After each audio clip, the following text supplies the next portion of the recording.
4개월 앞으로 다가온 미국 대선이 경란 속에 빠졌습니다. 미국 CBS가 TV 토론 직후에 실시한 여론조사 결과를 보니까 유권자의 72%가 바이든 대통령의 출마에 부정적이라고 하는데요. 지금이라도 민주당의 후보 교체가 가능한 상황인 건지, 혹시 모를 트럼프의 재주권에 대비해서 우리는 무엇을 해야 좋을지 SBS 외교안보팀장이자 전 워싱턴 특파원인 김수영 기자와 함께 이야기 나눠보겠습니다. 안녕하세요. 안녕하세요. 오랜만입니다. 네, 오랜만이에요, 기자님. 네. 이거부터 질문 드릴게요. 네. 오늘 만약에 미국에서 대선이 있어요. 네. 그러면 트럼프가 당선될 가능성이 몇 프로로 보십니까? 오늘 당장하면. 현재 여론조사 추이를 보면 트럼프 네. 전 대통령이 당선될 확률이 지금 현재는 더 높다 이렇게 네. 얘기를 할 수 있습니다. 네. 근데 이 추세가 과연 더 벌어질지 아니면 바이든 대통령이 이걸 따라잡을지 예. 거기에 대해서는 좀 판단이 엇갈리는 것 같아요. 그럼 따라잡을 가능성도 있다고 봐요 지금? 정치라는 게 원래 예. 생물이기 때문에 예. 우리 정치와 마찬가지로 아, 미국 그렇죠. 정치도 마찬가지입니다. 근데 예. 이 지금 대선 토론회에서 바이든 대통령이 정말 엉망으로 했다라는 거는 뭐 이론의 여지가 없는 것 같은데 예. 과연 이거를 기회로 삼을지 앞으로 더 자멸하는 계기가 될지 그거를 예. 조금 더 지켜봐야 될 것 같아요. 아 그래요? 이거를 반전의 계기로 삼을 수 있다는 생각들도 있긴 있나 봅니다, 미국에도. 왜 그러냐면요. 예. 민주당 지지층들이 가장 중요하게 생각하는 게 투표장에 얼마나 젊은 사람들을 끌어내느냐는 겁니다. 그런데 이 트럼프 대통령의 어떤 대세론 이런 게 예. 굳어지게 되면 결집. 그렇죠. 그러니까 이 젊은 사람들이 투표장에 더 나올 수도 있지 않느냐. 예. 이게 민주주의에 대한 어떤 위협이다. 이런 식으로 받아들이는 유권자들이 있을 수 있고 예. 이게 대선 결과에 민주당에 좋을 수도 있다. 이게 일종의 어떻게 보면 희망 회로를 돌리는 걸 수도 있습니다. 예, 예. 하지만 11월 5일까지 아직 시간이 좀 남아있기 때문에 그런 전망을 하는 선거 전략가들도 있는 것도 사실입니다. 알겠습니다. 자, 그럼 일단 오늘의 우리가 이 얘기는 바이든 대통령이 속된 말로 지난 토론을 너무너무 못했다는 걸 전제로 하고 하는 거잖아요. 네, 그렇습니다. 어느 정도 못했습니까? 한국에도 널리 알려진 밥 우드워드라고 예. 워싱턴 포스트의 대특종 기자가 있습니다. 워터게이트를 보도했던 그 기자가 정치적인 수소폭탄이다 이렇게 표현을 했거든요. 예. 그러니까 미국 언론인들도 이번 대선 토론회를 보면서 자기가 역대 토론회 중에 이렇게 엉망인 건 처음 봤다라고 평가하는 사람들이 많았고요. 예. 제가 2020년도에 워싱턴에서 대선 토론회를 봤을 때랑 비교를 해도 예. 바이든의 토론 능력이 이 정상의 범주에서 좀 벗어나는 게 아닐까 하는 걱정이 들 정도였습니다. 정상의 범주에서 벗어난다는 거는 예를 들어서 좀 말을 좀 못한다, 뭐 좀 지식이 딸린다, 이걸 넘어져서 그런 게 아니라 좀 인지 능력에 문제가 있는 게 아닐까라는 의심이 들게 좀 충분했거든요. 예. 일단 목소리가 팍 잠겨 있는 상태에서 예. 얘기를 하는데 알아들을 수 없는 얘기들을 이제 막 하기 시작한단 말이에요. 예. 그리고 반응이 너무 늦고 눈빛도 제대로 맞추지를 못해요. 표정도 너무 이상하고 예. 저게 혹시 나이가 너무 많아서 나오는 일종의 좀 퇴행성 질환이 아닐까라는 걱정이 들 정도였거든요. 예. 4년 전에 바이든 대통령은요. 대선 토론회에 나오기 전에 정말 훈련을 많이 해서 그 당시에 뭐 코로나 상황이라든지 복잡한 상황이 많았는데 그 수치를 깡그리 외워서 나왔습니다. 그래서 대선 토론을 할 때 예. 바이든 대통령이 뭐 치매 노인이다 이렇게 트럼프 전 대통령이 공격을 하니까 그런 걸 불식시키기 위해서 나의 지적 능력이 이렇다라는 걸 일부러 보여주듯이 했었거든요. 예. 근데 정말 그런 디테일한 수치들을 다 외워서 나왔지만 이번에는 예. 전혀 달랐습니다. 막 부자들에 대한 과세를 얘기하다. 코로나 얘기를 하다. 예. 갑자기 우리는 메디케어를 퇴치했다. 전혀 맞지 않는 얘기들을 횡설수설했거든요. 예. 근데 트럼프 전 대통령이 그거를 그래 바이든 대통령 당신이 메디케어를 다 엉망으로 만들어놨어요. 예. 뭐 이런 식으로 말을 받고 약간 토론회가 좀 난장판을 넘어서 이래도 되나 하는 예. 걱정이 들 정도였던 게 사실입니다. 결국 이거잖아요. 그러니까 그동안 바이든 대통령 이 4년 동안 저 사람 나이가 저렇게 많아가지고 과연 대통령 계속할 수 있겠어라는 의구심들을 유권자들이 가졌는데 그렇습니다. 이 1시간 반을 보고 그게 현실화됐다는 거잖아요. 그렇습니다. 이 여론조사를 해보면요. 바이든 대통령이 출마하면 안 된다라는 여론이 CBS 여론조사 결과 72%가 나왔고요. 예. 인지 능력에 문제가 있다. 이 여론조사도 72%가 나왔어요. 그러니까 대통령으로서 미국 대통령 하면 전 세계에서 가장 경무를 많이 해야 되는 사람 중에 하나 아니겠습니까? 제일 중요한 자리이네요. 과연 이분이 대통령으로서 역할을 할 수 있느냐. 그리고 앞으로가 더 문제입니다. 앞으로 5년 뒤까지 대통령을 해야 돼요. 재선에 성공을 그렇죠. 하게 되면요. 예. 그런데 그럼 86세가 됩니다. 그럼 86세 때까지 계속 이렇게 할 수 있느냐. 여기에 대한 걱정이 또 있는 게 사실이죠. 자, 이 바이든 대통령 왜 이렇게 토론을 못했냐. 여기에 대한 언론의 비판들이 이어지고 지지자들의 걱정이 이어지니까 바이든 대통령 측에서 이런 해명을 내놨더라고요. 보좌진들이. 원래 오전 10시부터 오후 4시까지는 우리 대통령 굉장히 안정적이신데 너무 늦은 시간에 토론을 진행해서 그렇다. 이게 제 생각에는 바이든 대통령 옹호하려고 했던 발언 같은데 이거 또 불에 기름을 부은 것 같은 느낌이 네, 들고. 뭐 정치적인 자충수라고 표현할 수밖에 없을 것 같고요. 예. 사실 바이든 대통령의 인지 능력에 문제가 있다는 거는 미국 언론들에서 좀 문제가 제기가 됐었습니다. 아, 그동안? 몇 달 예. 전에 월스트리트 저널에서도 예. 40명 넘는 사람들 심층 인터뷰를 해서 바이든 대통령 인지 능력이 예전만 못하다. 정말 이상하다. 자기 정책을 기억도 못한다. 이런 아주 특집 기사를 낸 적도 있었거든요. 근데 예. 백악관에서 그거를 전면 부인했습니다. 말도 안 되는 얘기다. 하지만 이번 토론회를 통해서 바이든 대통령의 인지 능력에 문제가 있구나라는 거를 대중한테 보여주고 확인시켜줬다는 게 이번 토론회의 아하. 어떻게 보면 바이든 대통령 입장에서 가장 아픈 점이다. 이렇게 예. 표현할 수 있습니다. 자, 그런데 이제 후보 교체 얘기 나오잖아요. 네. 보니까 뭐 뉴욕 타임즈하고 워싱턴 포스트는 지금 절규하고 있다. 뭐 이런 네. 표현도 우리 신문에서 쓰는 것 같고. 뭐 바이든 대통령이랑 오래 알았던 지인들과 친구들도 그만해라 뭐 이렇게 얘기한다는데 네. 이 후보 교체 가능성 있어요? 현실적으로? 결론적으로 말씀드리자면 교체 가능성 거의 없습니다. 아, 그래요? 왜냐하면요. 일단 바이든 대통령이 출마를 하겠다라는 의사를 가족회의를 통해서 결정을 했고요. 예. 두 번째는 바이든 대통령이 후보 교체를 요구하고 자기가 물러난다는 거는 민주당이 이번 대선에서 스스로 패배를 시인하는 겁니다. 근데 이 미국 대선이라는 게요. 그냥 대통령 선거만 있는 게 아니에요. 상원의원의 3분의 1, 같이 하잖아요. 하원의원의 435석 전체 다 예. 주지사 11석이 걸려 있습니다. 예. 이 선거를 동시에 치면 우리나라로 치면 국회의원 선거, 대통령 선거, 광역단체 선거가 같이 동시에 하는 거죠. 치러지는데 예. 거기에서 선거의 대장이라고 할 수 있는 대통령이 나 그냥 물러날게라고 하면 그 선거가 어떻게 되겠어요? 그냥 완전히 망가지는 겁니다. 그러니까 민주당 입장에서는 바이든 대통령이 내려오고 싶어도 내려오지 못하게 만드는 어떤 힘이 작용하고 있는 게 사실이고요. 예. 그리고 다른 사람을 내세운다고 한다 하더라도 그럼 트럼프 전 대통령이 이길 수 있냐?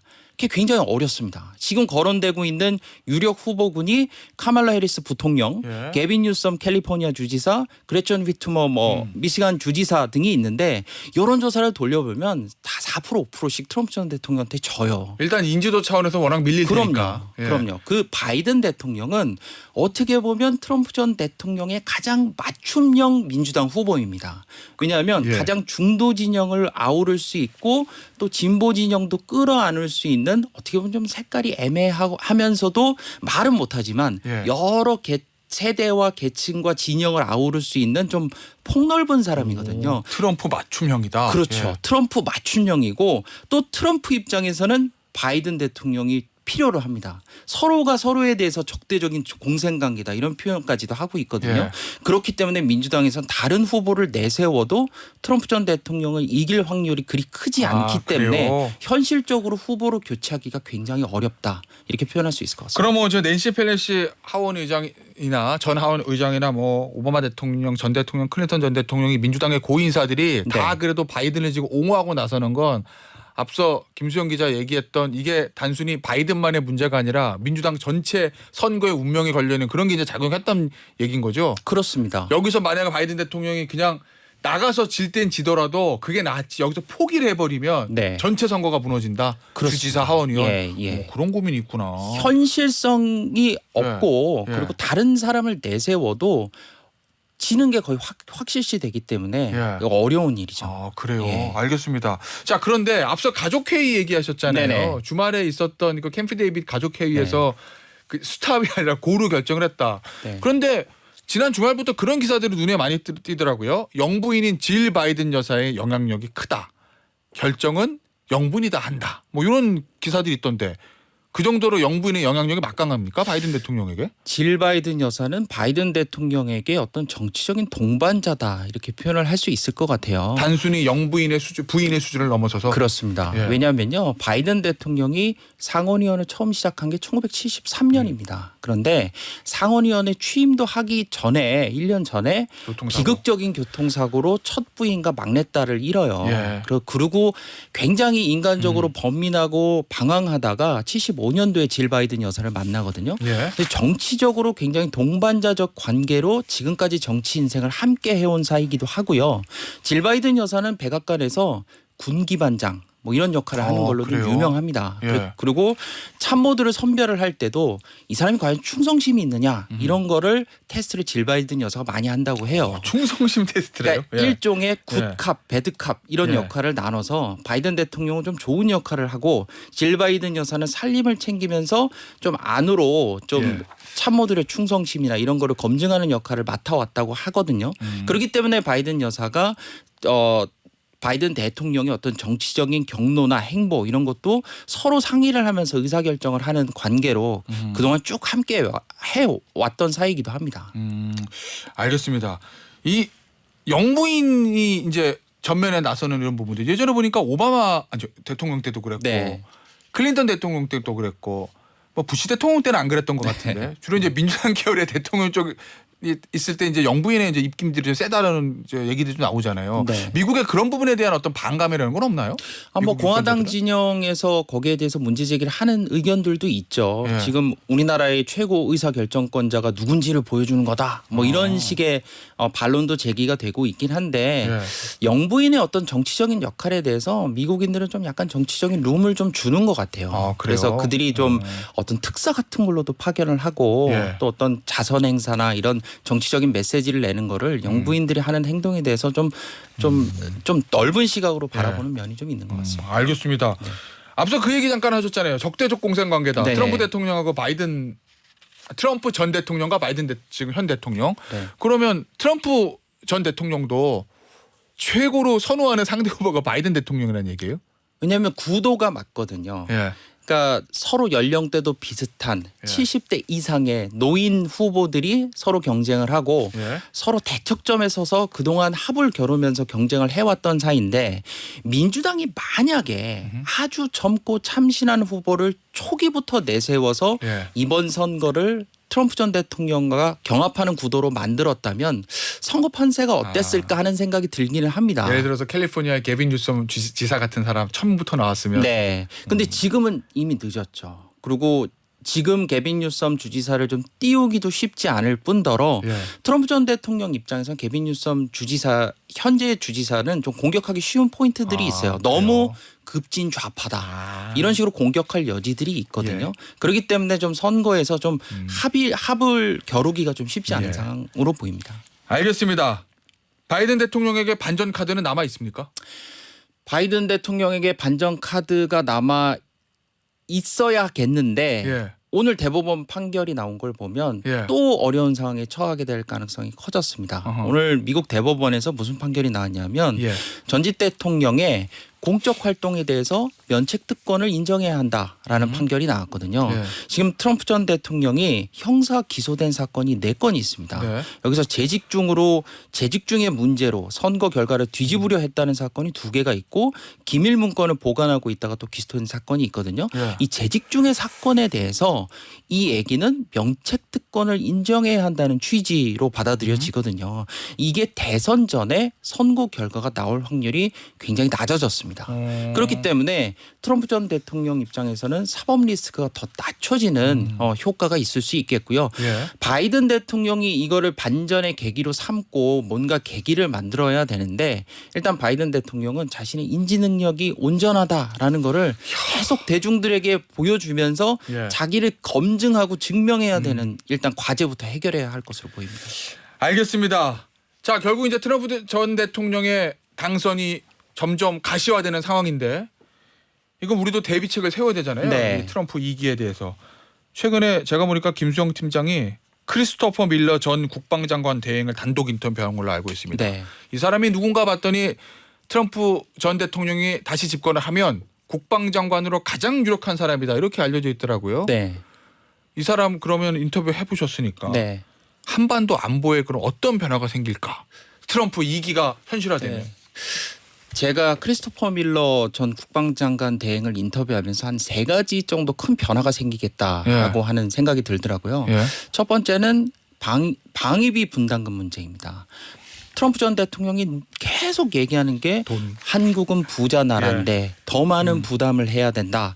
그러지 않으면 주한미군을 빼겠다라고 예. 하는 얘기가 있잖아요. 예. 크리스토퍼 밀러도 더 많은 부담을 해야 된다라는 취지에는 똑같은 얘기를 하고 있는 상황이었고요. 네. 이 얘기는 무슨 얘기냐면 주한미군의 주둔 문제와 직결됩니다. 네. 그러니까 방위비 분담금을 한국이 충분히 부담하지 않으면 주한미군을 철수할 가능성도 있다는 얘기입니다. 물론 크리스토퍼 밀러 전 국방장관 대행은 전체 주한미군을 철군하는 거에 대해서는 그럴 가능성은 없다라고 얘기했지만 예. 일부 주한미군이 철수할 가능성에 대해서는 배제하지 않았거든요. 그러니까 어떤 방위비 분담금 협상을 두고 뭔가 뜻이 맞지 않으면 주한미군 현재 상황의 지위에 변화가 있을 수도 있다라는 예. 생각이 들었고요.